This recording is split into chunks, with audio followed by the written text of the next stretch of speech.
Assalamualaikum warahmatullahi wabarakatuh. Pengenalan kepada Surah Al-Mulk. Surah Al-Mulk merupakan surah ke-67 dalam Al-Quran yang terdiri daripada 30 ayat. Nama Al-Mulk diambil dari perkataan Al-Mulk yang terdapat pada ayat pertama surah, yang artinya kerajaan atau kekuasaan, di mana telah menggariskan tanda-tanda kewujudan dan kekuasaan Allah yang terdapat dalam penciptaan alam semesta, mengasa hamba untuk merenung dunia di sekeliling mereka. Ayat pertama. A'udzu billahi minasyaitonir rajim. Bismillahirrahmanirrahim. Tabarakalladzi biyadihil mulku wa huwa ala kulli syai'in qadir. Maksudnya, Maha berkat serta maha tinggilah kelebihan Tuhan yang menguasai pemerintah dunia dan akhirat, dan memanglah ia maha kuasa atas tiap-tiap sesuatu. Pengajaran ayat menggambarkan kekuasaan dan kebesaran Allah dalam penciptaan alam semesta. Ayat-ayat menunjukkan segala sesuatu di dunia ini adalah hasil ciptaan Allah dan dia adalah penciptanya maha kuasa. Tadabbur ayat. Allah SWT memiliki segala keberkatan atau kebaikan kerana dialah yang memegang dan menguasai seluruh kerajaan dan pemerintahan di langit dan bumi, dari dunia hingga akhirat. Ayat 2. Allazi khalaqal mauta wal hayata liyabluwakum ayyukum ahsanu amala wa huwal azizul ghafur. Maksudnya, dialah yang telah mentakdirkan adanya mati dan hidup kamu untuk menguji dan menzahirkan keadaan kamu. Siapakah di antara kamu yang lebih baik amalnya? Dan ia maha kuasa membalas amal kamu, lagi maha pengampun bagi orang-orang yang bertaubat. Pengajaran ayat mengingatkan manusia akan ketergantungan mereka pada Allah sebagai pencipta dan pemilik segala kerajaan dan kekuasaan. Kita mestilah mengakui bahawa Allah yang memiliki kendali mutlak atas semua yang ada. Tadabbur ayat. Kematian dan kehidupan adalah suatu bentuk makhluk yang wujud kerana ia dicipta oleh Allah. Allah juga yang telah menjadikan proses dan masa kematian dan kehidupan seseorang. Ayat 3. Allazi khalaqa sab'a samawatin tibaqa ما ترى في خلق الرحمن تفاوت فارجع البصر هل ترى من فطور. Maksudnya, dialah yang telah mengatur kejadian 7 petala langit yang berlapis-lapis. Engkau tidak dapat melihat pada ciptaan Allah yang maha pemurah itu sebarang keadaan yang tidak seimbang dan tidak munasabah. Jika engkau ragu-ragu, maka ulangilah pandanganmu. Dapatkah engkau melihat sebarang kecacatan? Pengajaran ayat mengajak manusia untuk merenungkan dan memikirkan tentang keagungan alam semesta serta bertakafur tentang tujuan penciptaan manusia dan dunia. Tadabbur ayat. Allah telah menciptakan 7 langit yang berlapis-lapis tanpa sebarang kepingan atau ketidakseimbangan. Allah mencabar manusia agar memerhati langit. Jika berupaya menemukan sebarang kecacatan atau kekurangan, hasilnya sudah pasti tiada. Ayat 4. Summarji'il basara karrataini yanqalib ilaikal basaru khasi'an wa huwa hasir. Maksudnya, kemudian ulangilah pandanganmu berkali-kali, nescaya pandanganmu itu akan berbalik kepadamu dengan hampa daripada melihat sebarang kecacatan. Sedang ia pula keadaan lemah lesu kerana habis tenaga dengan sia-sia. Pengajaran ayat mengajak manusia untuk memikirkan tujuan penciptaan mereka. Allah menciptakan kehidupan dan kematian untuk menguji amal perbuatan kita. Ini mengingatkan kita bahawa kehidupan di dunia adalah sebuah ujian. Tadabbur ayat. Allah memerintahkan manusia agar mengulangi pemerhatian terhadap kejadian langit berulang kali. Kerana lazimnya manusia tidak dapat menemui kekurangan pada sesuatu perkara melainkan setelah dilihat berkali-kali.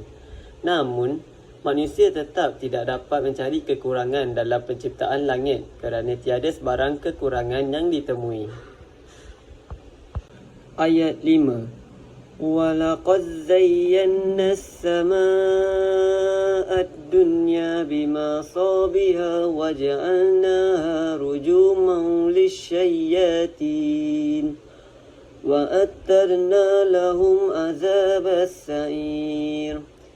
Maksudnya, dan demi sesungguhnya kami telah menghiasi langit yang dekat pada penglihatan penduduk bumi dengan bintang-bintang, dan kami jadikan bintang-bintang itu punca rejaman terhadap syaitan-syaitan, dan kami sediakan bagi mereka azab neraka yang menjulang-julang. Pengajaran ayat. Allah telah menghiasi langit dan bintang-bintang yang indah, namun syaitan tidak dapat mendekat ke langit. Ini pengajaran tentang perlindungan Allah terhadap pencuri yang berusaha mendengarkan perkataan malaikat dan melawan kehendaknya. Tadabbur ayat.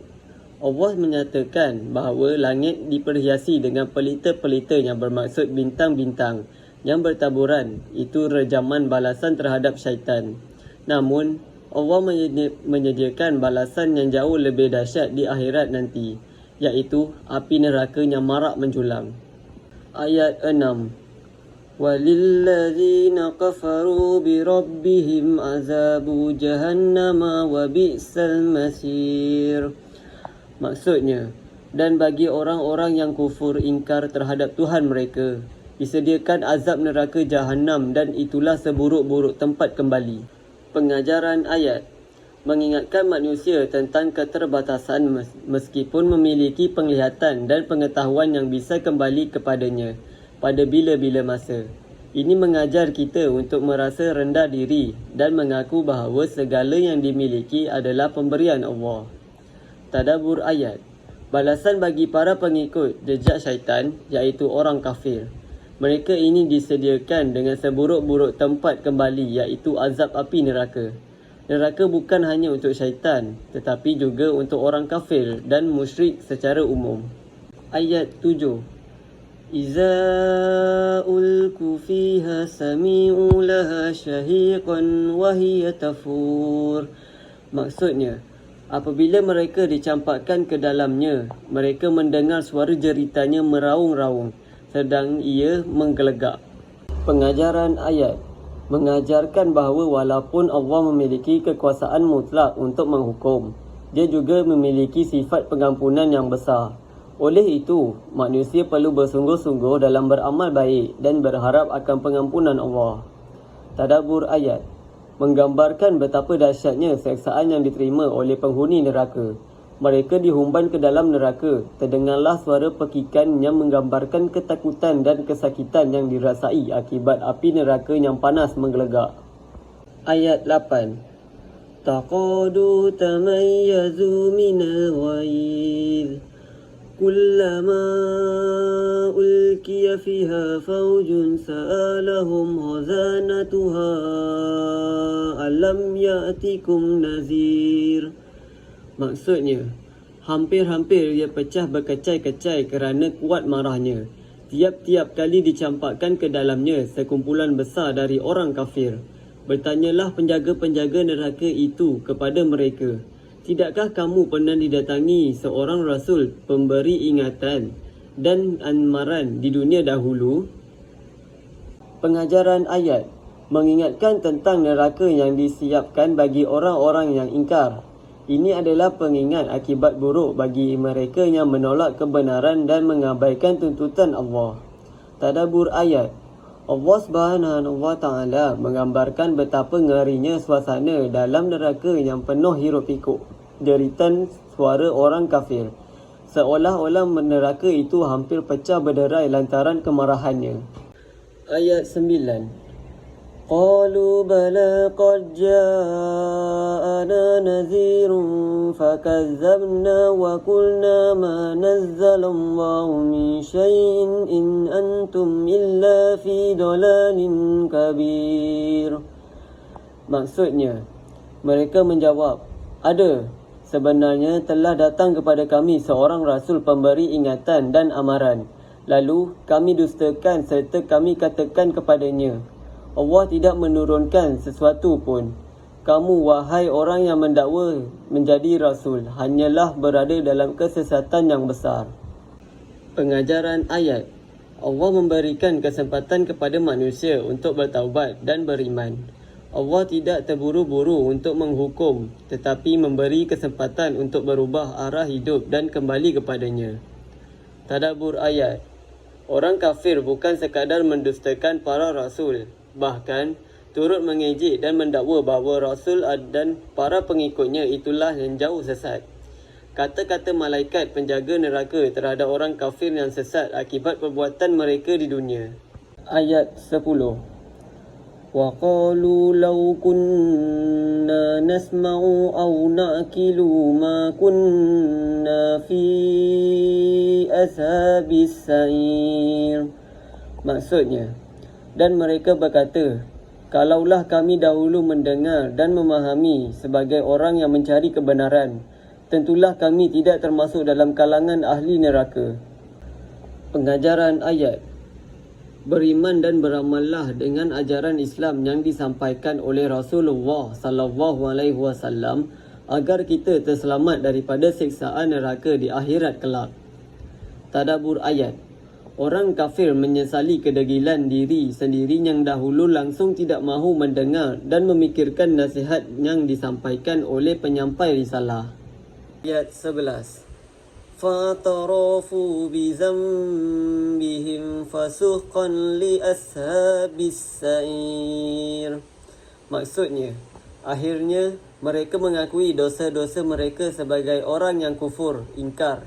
Maka tetaplah jauhnya rahmat Allah dari ahli neraka. Pengajaran ayat.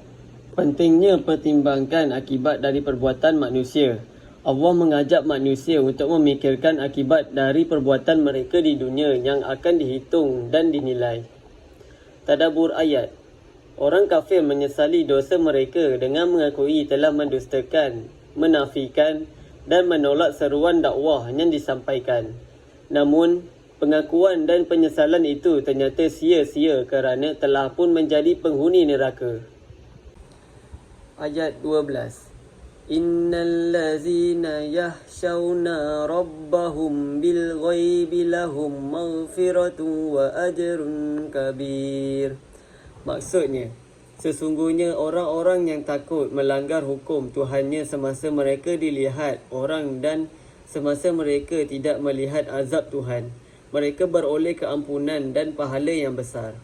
Pengajaran ayat menunjukkan keadaan orang yang beriman dan kafir. Bagi orang beriman dan beramal soleh, ada pahala yang besar di akhirat. Namun, bagi orang kafir yang menolak kebenaran, ada kesan yang berat. Tadabbur ayat. Bagi orang yang beriman yang meyakini akan perkara ghaibiyat, akan terangkumi dalam rukun iman. Akan muncul dalam hati rasa takut kepada Allah SWT melebihi takutnya kepada perkara yang lain.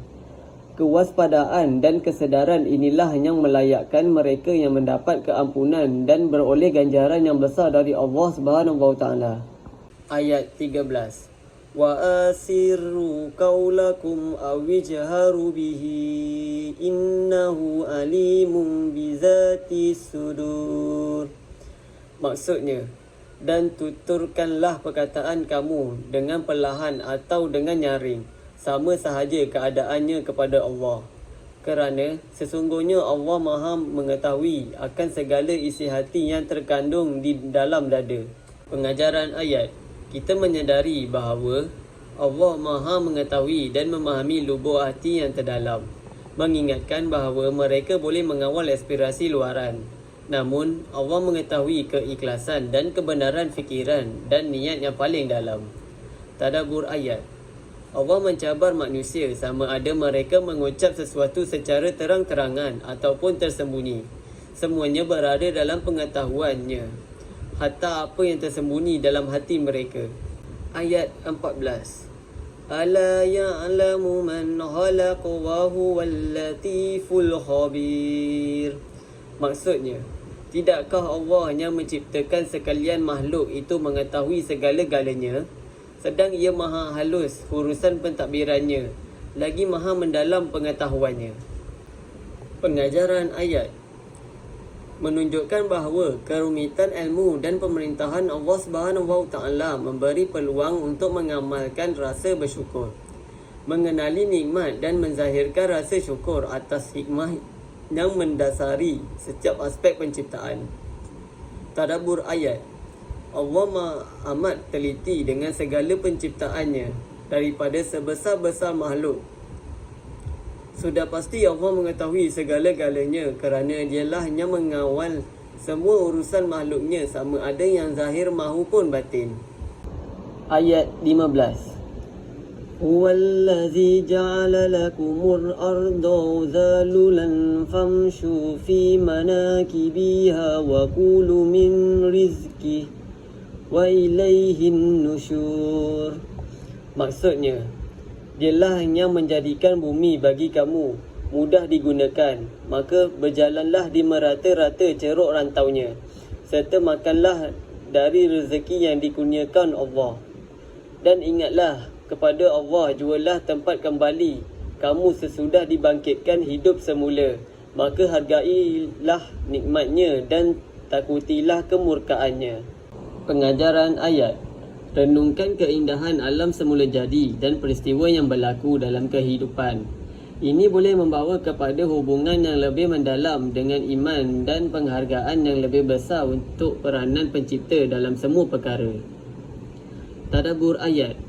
Allah telah menciptakan bumi untuk umat manusia jelajahinya dengan mudah serta dapat manfaatkannya. Segala usaha telah dilakukan di atas muka bumi ini tidak akan membawa sebarang manfaat jika Allah tidak memudahkannya.